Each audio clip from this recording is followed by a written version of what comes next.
बिस्मिल्लाहिर्रहमानिर्रहीम। इब्दाए रब्बे जलील के बाबरकत नाम से दरूद पाक मोहम्मद मुस्तफ़ा सल्लल्लाहु अलैहि वसल्लम की ज़ात पर।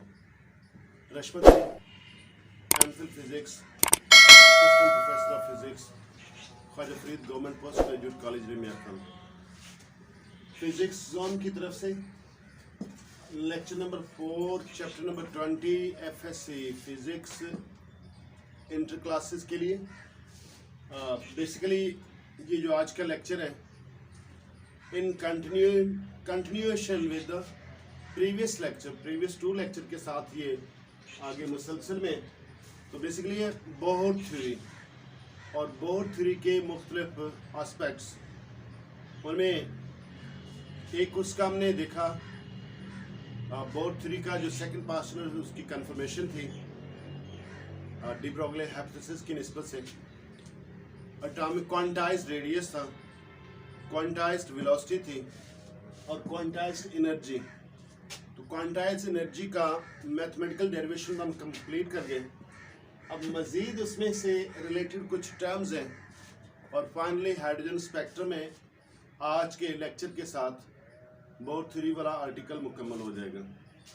तो एज ए लॉन्ग क्वेश्चन इसमें से कोई 2 चीज़ें उठाई जा सकती हैं, कोई एक उठाई जा सकती है।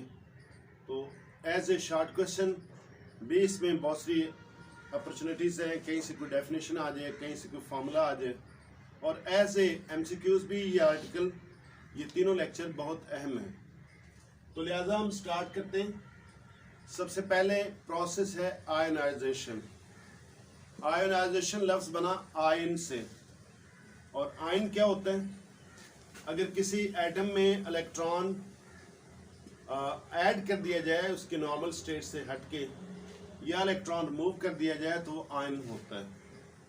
यानी अगर एक नॉर्मल एटम है, सपोज कर लें हाइड्रोजन एटम है, उसमें एक ही इलेक्ट्रॉन है। अगर वो इलेक्ट्रॉन रिमूव कर दिया जाए तो पीछे बचेगा हाइड्रोजन आयन। अगर मज़ीद कोई इलेक्ट्रॉन उसमें ऐड कर दिया जाए, शामिल कर दिया जाए, तो वो भी एक हाइड्रोजन आयन बनेगा, हाइड्रोनियन आयन। लेकिन फ़र्क ये होगा, एक पे साइन पॉजिटिव, दूसरे पे नेगेटिव। ये तो उसकी है केमिस्ट्री, लेकिन हमें यहाँ पे आयनाइजेशन का प्रोसेस देखना है।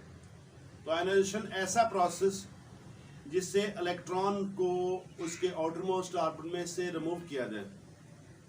हाइड्रोजन में चूँकि एक ही इलेक्ट्रॉन, तो उसका आउटर मोस्ट ऑर्बिट भी पहला ही होगा। मुख्तलिफ एलिमेंट में मुख्तलिफ इलेक्ट्रॉन जो आउटर मोस्ट ऑर्बिट में होंगे, तो आउटर मोस्ट ऑर्बिट में जो इलेक्ट्रॉन में रिमूव करना आसान, जो न्यूक्लियस के करीब तर इलेक्ट्रॉन होंगे उनको रिमूव करना मुश्किल होगा, बिकॉज उसमें ज़्यादा एनर्जी चाहिए होगी, वो ज़्यादा एनर्जी के साथ बाउंड है। तो लिहाजा the process of removal of electron from an isolated atom, हम एक एटम की बात कर रहे हैं, इन एक गैसियस स्टेट। ये लाजमी होता है कि पहले उसको कोई भी एटम, हाइड्रोजन तो ऑलरेडी गैस में है, तो मुख्तलिफ ऐसे हैं जो गैस में नहीं है, लिक्विड में है, सॉलिड में है, तो उनको गैसियस स्टेट में मुंतकिल करेंगे तो फिर वो आयनाइजेशन कहलाएगा। Next, ionisation energy. कितनी एनर्जी सप्लाई करें इलेक्ट्रॉन को ताकि वो अपने आउटरमोस्ट ऑर्बिट से बाहर रिमूव हो जाए, तो वो एनर्जी आयनाइजेशन एनर्जी कहलाएगी। The amount of energy to completely remove an electron from first orbit. अगर हाइड्रोजन आइटम है तो फर्स्ट ऑर्बिट, अगर कोई और आइटम है तो उसके accordingly outer most orbit electron देखना है, तो उसको हम कहेंगे आयोनाइजेशन एनर्जी।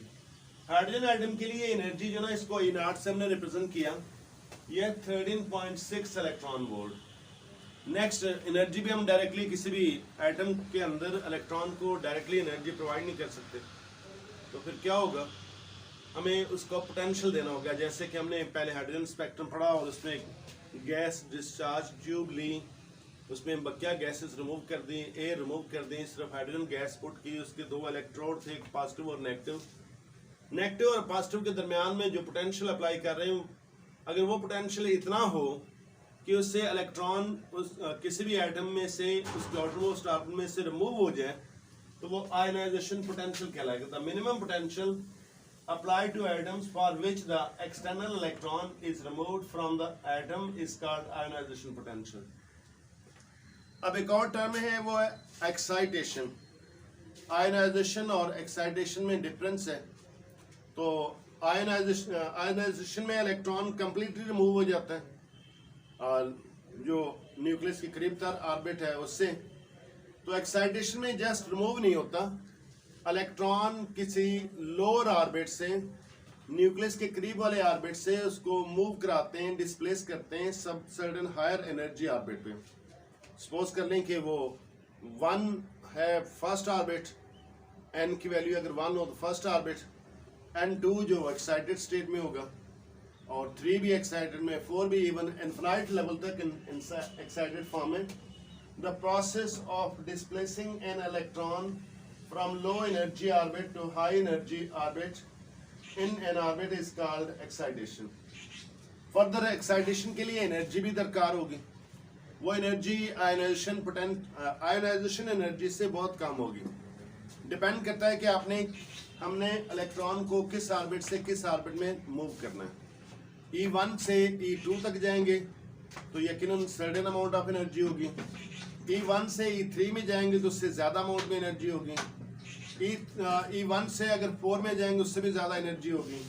तो लिहाजा ये जो एनर्जी होगी, the amount of energy required to remove energy removal to displace the electron from the ground state to any higher energy state is called excitation energy। जिस तरह हम आयनाइजेशन पोटेंशियल एक्सटर्नली देते हैं, तो जो हम जिस चार्ज ट्यूब का बताया था 2 इलेक्ट्रोड, एक पॉजिटिव और नेगेटिव, तो एक्साइटेशन पोटेंशियल भी उसी पे हम अप्लाई करते हैं। अगर वो आयनाइजेशन से कम ही होता है तो जिससे वो इलेक्ट्रॉन एक्साइट हो जाए। The potential applied to the atom for which the electron is displaced from ground state to higher energy state is called excitation potential। हम फर्दर चलते हैं एनर्जी लेवल से या एनर्जी स्टेट्स।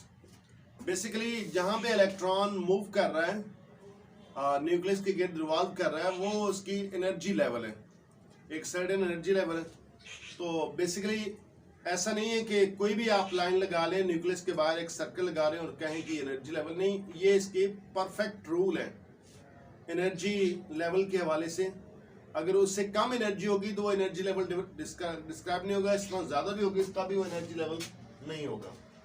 तो जो अलाउड एनर्जी लेवल्स हैं, ये हम फार्मूला पहले क्वांटाइज्ड एनर्जी में पढ़ चुके हैं, तो इससे मालूम कर सकते हैं। जबकि n जो ना प्रिंसिपल क्वांटम नंबर और E0 जो आयनाइजेशन एनर्जी, जैसे कि पहले जिक्र किया, n की वैल्यूज चेंज हो सकती हैं 1 2 3 4 सो ऑन। तो इसी तरह energy E1 E2 E3 E4 so on, इस तरह चलते जाएंगे। लेकिन अगर हम सपोज कर लें कि उसकी जगह ये इस फार्मूले में पुट करें तो 1 आएगा तो ये ख़त्म हो जाएगा, स्केयर जस्ट हमारे पास E0 होगा। इसी तरह नेक्स्ट में 2 में स्केयर हो जाएगा, E0/4 हो जाएगा minus sign as it is. और अगर n की जगह 3 आ जाए तो ये 9 हो जाएगा, सो ऑन, इस तरह चलते जाएंगे। अब इसमें ये जो एनर्जीज है E1 E2 E3 so on, ये सब करस्पॉन्डिंग एनर्जी लेवल्स हैं, जिस लेवल में हम मौजूद हैं उसकी एनर्जी को रिप्रेजेंट कर रही हैं। तो इस तरह ये 2 3 जो है ना, 2 3 एंड सो ऑन ऑनवर्ड, ये हायर एनर्जी लेवल्स होंगे और हर एनर्जी लेवल दूसरे से मुख्तलिफ होगी। हम इसको E0 की वैल्यू अगर जानते हैं तो इसमें पुट करके ये कैलकुलेट कर सकते हैं। तो पहले ऑर्बिट में एनर्जी इतनी, दूसरे में इतनी, तीसरे में इतनी, चौथे में इतनी। माइनस साइन शो करता है कि energy must be supplied to the electron to remove it, to make it excite. और दूसरे हम देख रहे हैं कि जैसे ऑर्बिट की वैल्यू, नंबर ऑफ ऑर्बिट की वैल्यू बढ़ रही है तो एनर्जी डिजिट में दिख रही है कम हो रही है, लेकिन माइनस साइन उसको बढ़ा रहा है। तो जो न्यूक्लियस के करीब ऑर्बिट होगा उसकी एनर्जी मैक्सिमम होगी, उससे अगले नेक्स्ट उसकी एनर्जी कम ज़्यादा हो जाएगी, हम बल्कि इसकी एनर्जी को हम मिनिमम कहेंगे, इस एनर्जी बढ़ जाएगी और बढ़ जाएगी। तो जैसे हम न्यूक्लियस से आउटवर्ड जाएंगे तो एनर्जी बढ़ती चली जाएगी। जाहिर लगता है कि माइनस ये वैल्यूज कम हो रही है, लेकिन बेसिकली नेगेटिव साइन की वजह से वो एनर्जी और ज़्यादा होती जाएगी, हायर एनर्जी लेवल में चलते जाएंगे। These energies were Bohr theory are in perfect agreement with the experimental measured values of energies। तो बोहर थ्योरी ये एनर्जीज कैलकुलेट कर ली तो इससे हमें ये सर्टेनिटी हो गई कि इलेक्ट्रॉन जो ना किसी एक जगह रेस्ट में नहीं है, बल्कि ऑर्बिट में मुख्तलिफ ऑर्बिट एनर्जी ऑर्बिट एग्जिस्ट करते हैं, वहाँ पे वो मौजूद है, वो मोशन में है। अच्छा, अब फर्दर है ग्राउंड स्टेट। ये टर्म है हम इस्तेमाल करते हैं कि एटम जो ना ग्राउंड स्टेट में है, तो किसी भी कोई भी एटम ले लिया जाए, उसके जितने भी अपने इलेक्ट्रॉन के साथ नॉर्मल कंडीशन में अगर पाएगा, उसको कोई एक्सटर्नल सोर्स से कोई उसको इनपुट ना हो, कोई पुश ना हो, कोई अट्रैक्शन ना हो, कोई रिपल्शन ना हो, तो उस सूरत में जिस तरह नॉर्मल स्टेट में पाया जाता है उसको हम कहते हैं ग्राउंड स्टेट। तो हाइड्रोजन एटम का एक इलेक्ट्रॉन तो N1 में, वो इलेक्ट्रॉन फर्स्ट ऑर्बिट में होगा, तो उसकी जो एनर्जी होगी E1 की, ये E1 equal to minus E0, ये होगी ग्राउंड स्टेट एनर्जी। वो स्टेट ऑर्बिट लेवल जो ना वो ग्राउंड स्टेट में, और उसमें जो एनर्जी वो E1 की, वो ग्राउंड स्टेट एनर्जी। E1 के अलावा फर्दर हम देख चुके हैं कि 1 2 3 4 5 6 7 बकिया कोई भी एनर्जी लेवल आप ले लें एटम की, तो ग्राउंड स्टेट के अलावा वो सब की सब एक्साइटेड स्टेट कहलाएंगी। तो लिहाजा E1 E2 E3 so on En तक ये सारी एक्साइटेड स्टेट ऑफ एनर्जी हैं। अच्छा, अब लास्ट इसका हिस्सा बोहर थ्योरी का, वह है हाइड्रोजन एमिशन स्पेक्ट्रम। क्योंकि बोहर ने हाइड्रोजन पे काम किया, हाइड्रोजन एटम पे काम किया, तो उसके हवाले से उसने उसका स्पेक्ट्रम विजिबल किया। हम इस हवाले से पहले स्पेक्ट्रम का जिक्र कर चुके हैं। तो energies emitted by gaseous hydrogen atoms in discharge tube is called hydrogen emission spectrum. Emission, radiation emit हो रही हैं, फोटॉन्स एमिट हो रहे हैं, तो इसको हम मालूम कैसे करेंगे? Third postulate of Bohr theory. वो कहते हैं थर्ड पास्टुलेट में कि इलेक्ट्रॉन जब एक एनर्जी ऑर्बिट से लोअर से हायर में जाता है तो एनर्जी एब्जॉर्ब करता है, या एनर्जी एब्जॉर्ब करेगा तो लोअर से हायर में जाएगा, और जब हायर से लोअर में जाएगा तो एनर्जी रेडिएट करेगा, जिसको हम फोटॉन कहते हैं और पैकेट कहते हैं। तो लिहाजा सपोज कर लें कि हायर एनर्जी ऑर्बिट है, nth ऑर्बिट में इलेक्ट्रॉन मौजूद है, वो ग्राउंड स्टेट में नहीं है। हो सकता है वो 2 में हो, वो 3 में हो, वो 4 में हो, 6 7 8 किसी में भी हो, लेकिन हम क्या लेते हैं nth स्टेट में En एनर्जी उसकी, और वो ट्रांजिशन करता है, ट्रांसफर होता है, जंप करता है from higher energy to lower. अगर सपोज कर लें ये 6 में है, तो वो जंप करे 4 में, जंप करे 2 में, 1 में, तो वो होगा लोअर एनर्जी स्टेट। उसको हमने P से रिप्रेजेंट किया। P भी N की तरह ही एक इंटीजर है। तो थर्ड पास्टुलेट क्या होता है? HF equal to En minus EP, यानी higher energy minus lower energy. तो हम ये रिलेशन पहले पढ़ चुके हैं कि nth में एनर्जी क्या होगी, जस्ट उसी में कुछ मॉडिफिकेशन करनी है, N की जगह P ले आए, तो वो P के लिए एनर्जी कुछ इस तरह होगी। ये हमने पहले डिसाइड कर लिया कि En is greater than EP, या N जो होगा वो हायर एनर्जी ऑर्बिट होगा और P जो ना लोअर एनर्जी ऑर्बिट होगा। ये वैल्यूज इसमें हम सब्स्टिट्यूट करें तो ये छोटी ब्रैकेट लगाई गई है, यहाँ पे 2 नेगेटिव साइन, तो ये प्लस हो जाएगा। प्लस इसको हमने सिंप्लीफाई कर लिया, अगला एक स्टेप में हज़फ कर गए। E0 इसमें से कॉमन ले लिया, तो ये प्लस वाला स्टेप शुरू में ले आया जिसमें P स्क्वायर शुरू में और माइनस वाला स्टेप बाद में। तो इसके साथ हमें ये भी बताया कि स्पीड ऑफ लाइट के हवाले से फ्रिक्वेंसी को हम लिख सकते हैं c over lambda. Lambda is wavelength और c is the speed of light. c value constant है 3 × 10⁻⁸ मीटर पर सेकंड, ये स्पीड ऑफ लाइट के लिए। तो उस f में अगर इसकी वैल्यू सब्स्टिट्यूट करें, ये बन जाएगा c ओवर लैम्बडा। अब हमें चाहिए जस्ट वेवलेंथ, जो रेडिएशन में हो रही है उसकी कितनी वेवलेंथ है, उससे हम पहचान लेंगे वो स्पेक्ट्रम किस तरह का बनेगा। तो लिहाजा 1/λ is equal to E0 over Hc, और ब्रैकेट में 1/P square minus 1/N square. तो इसमें ये जो वैल्यू हम देख रहे हैं ये बेसिकली है कांस्टेंट, और अगर ये कांस्टेंट इसकी जगह लगाया गया RH, H for hydrogen atom और R जो ना रेडबर्ग कांस्टेंट है। तो हाइड्रोजन एटम के लिए इसकी वैल्यू मखसूस है। हाँ, आगे फर्दर आइटम आएंगे तो उसके लिए इसकी वैल्यू में भी चेंज होती है।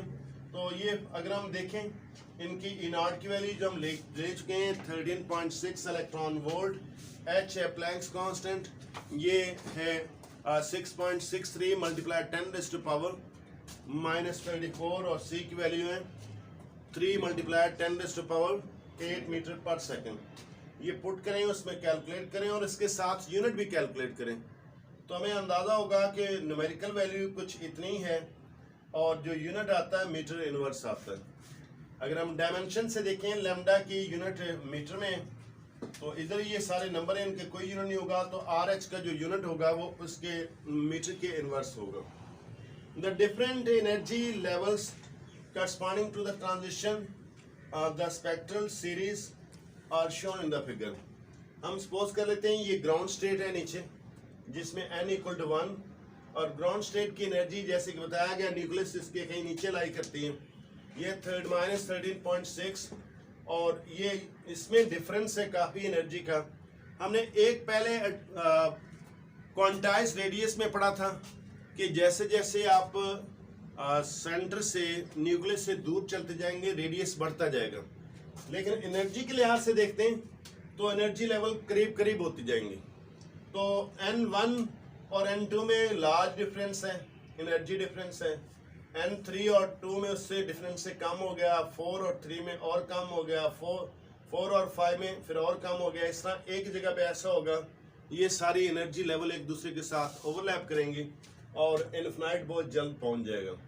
तो इसके करस्पॉन्डिंग उसी फार्मूले के तहत ये कैलकुलेशन दी गई है, N2 होगा तो एनर्जी इतनी, N3 होगा तो एनर्जी इतनी, N4 होगा तो एनर्जी इतनी, और N5 होगा तो एनर्जी इतनी, सो ऑन चलते जाएं ये जीरो तक। ये एनर्जी, ये बेसिकली एनर्जी लेवल, ये ऑर्बिट्स हैं, स्टेट्स हैं, एनर्जी स्टेट्स हैं। तो इसमें ये जो स्टेट है ये है ग्राउंड स्टेट, और बाकी जितनी भी होंगी वो सब एक्साइटेड स्टेट होंगी। तो लिहाजा ये एनर्जी की करस्पॉन्डिंग अगर सपोज कर लें इलेक्ट्रॉन था n में, n कहते हैं 2, और वो ट्रांजिशन करता है 1 में, तो इसके करस्पॉन्डिंग एक रेडिएशन इमिट होगी। इस तरह अगर 3 में था वो जब ट्रांजिशन करेगा इसमें फिर रेडिएशन इमिट करेगी, 4 में तो फिर ट्रांजिशन रेडिएशन इमिट, 5 में ट्रांजिशन करे तो रेडिएशन इमिट। ये तकरीबन 4 रेडिएशन शो की गई, और ये हम पहले पढ़ चुके हैं।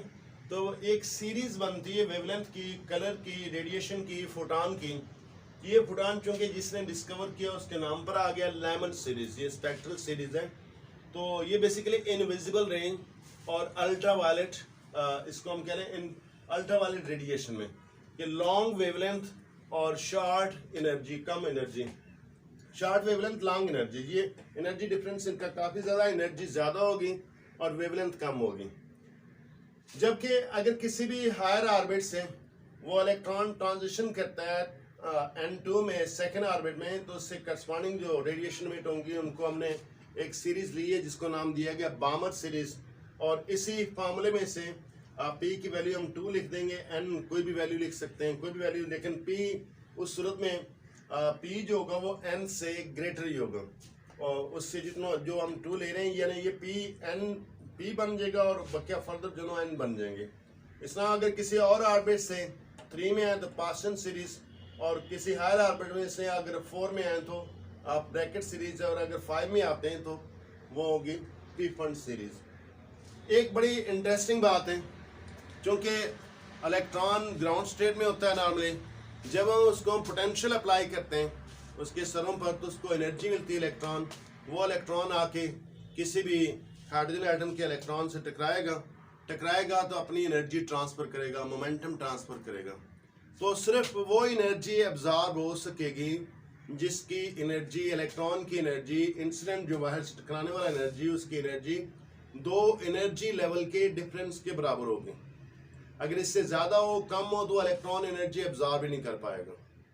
और इसके बाद अगर इलेक्ट्रॉन ट्रांसिट करता है फ्रॉम हायर टू लोअर, तो फिर वो एनर्जी एग्जैक्टली उतनी इमिट करेगा, रेडिएट करेगा जितना कि उन दोनों का एनर्जी डिफरेंस है।